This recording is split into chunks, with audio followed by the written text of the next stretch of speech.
कि आज जिला अधिकारी के वहाँ आपने ज्ञापन दिया है, क्या कारण है, किस लिए आपने ज्ञापन दिया? हम सभी शिक्षक यहाँ उपस्थित हैं। माननीय सर्वोच्च न्यायालय ने 1 सितंबर 2025 को शिक्षकों के लिए टेट अनिवार्य कर दिया है और उसमें 5 वर्ष की उम्र के शिक्षकों के लिए छोड़ा गया है, परंतु अगर पदोन्नति पाना है तो उनको भी टेट देना है। हम बुढ़ापे की ओर लौट रहे हैं और सेवानिवृत्ति की ओर लौट रहे हैं। 25-30 वर्ष हम सेवा करके कब तक हम परीक्षा देते रहेंगे?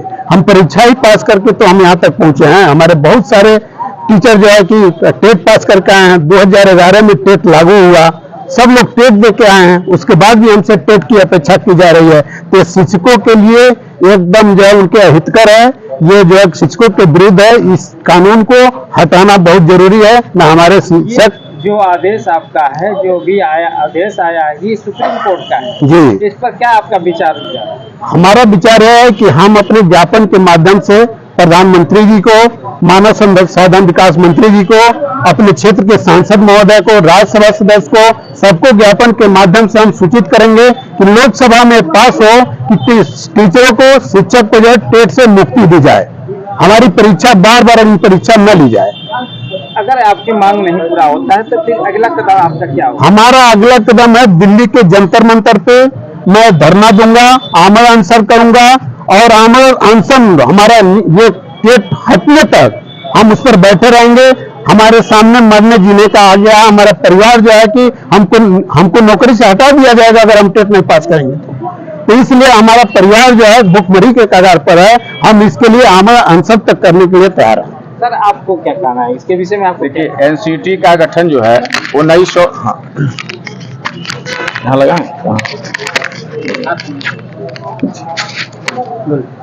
एनसीटी का गठन 1993 में किया गया जी। और उस अधिनियम के तहत एनसीटी को शिक्षकों की योग्यता तय करने का, प्रशिक्षण का जो है अधिकार दिया गया कि ये जो है एनसीटी निर्धारित करेगी।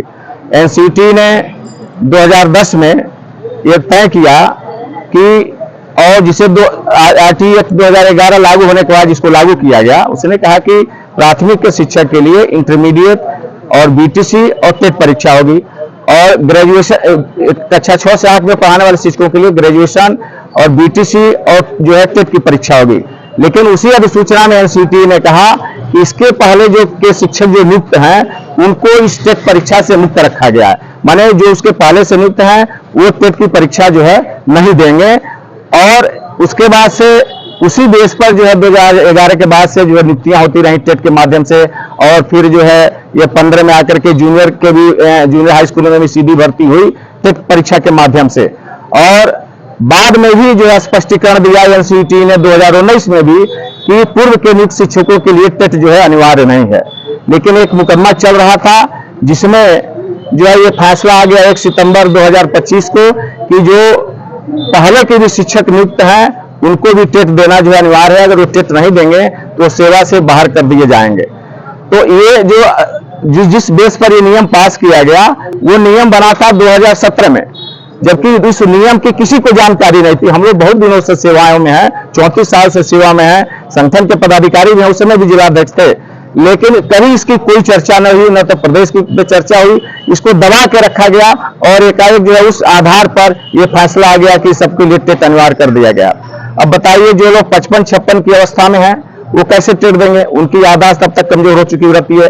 वो उनके ऊपर इतना ओवरलोड है कार्य करने का, इतना दबाव है परिषदीय विद्यालयों के कार्य करने का कि उनके पास पढ़ने का समय भी नहीं मिल पाएगा और बहुत सारे शिक्षक तो योग्य भी नहीं है।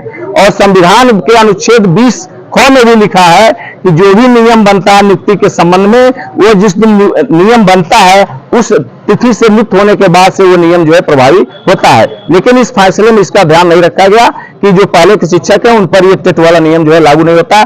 इसको जो है सुपरसीड करते हुए निर्णय दे दिया गया कि सबके लिए टेट अनिवार्य है। जी सर, ये टेट के मामले में आपको क्या कहना है? टेट के मामले में हमको ये कहना है कि ये जो कानून आया हुआ है इसका चूंकि माननीय सुप्रीम कोर्ट का फैसला है, इसका हम सम्मान करते हैं, लेकिन कुछ तथ्य इसमें छिपा करके और मिसगाइड करके उन तथ्यों को न बताते हुए फैसला माननीय सुप्रीम कोर्ट का आ चुका है। इस पे हम पुनः कोर्ट में जाएंगे और जिन तथ्यों को छिपा करके इस फैसले को लिया गया है उसके विरुद्ध हमारे संगठन के प्रदेश अध्यक्ष माननीय योगेश त्यागी जी जिस तरह से हमको निर्देशित करेंगे उस तरह से हम अपने पूरे दल बल के साथ जहां वो कहेंगे वहां उपस्थित रहेंगे। और देखिए, एक निश्चित समय सीमा उम्र के बाद बहुत सारी जिम्मेदारियां ऐसी हो जाती हैं कि व्यक्ति उस योग्य नहीं रह जाता है, तो उसकी शारीरिक क्षमता, हर तरह की क्षमता में कमी आ जाती है।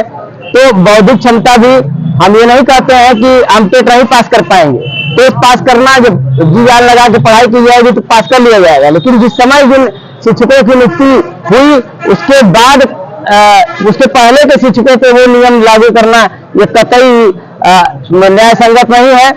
अतः हम माननीय सर्वोच्च न्यायालय से भी निवेदन करेंगे, हम शिक्षकों की समस्या को देखें। जो टेट जी 2010 का पहले जितनी भी नियुक्तियां उस पर लागू नहीं होता है, जी ऐसा आपका कहना है। जी, तो अगर जो मान लीजिए अगर नहीं आपकी बात ही मानी जा रही है तो क्या अगला कदम आप क्या करेंगे?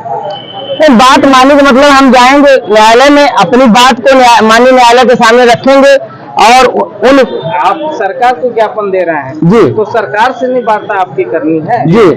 सरकार से हम चाहेंगे कि इसमें एक अध्यादेश ला करके इस कानून को खत्म किया जाए, क्योंकि बहुत सारे शिक्षकों के परिवार पूरे बेघर हो जाएंगे।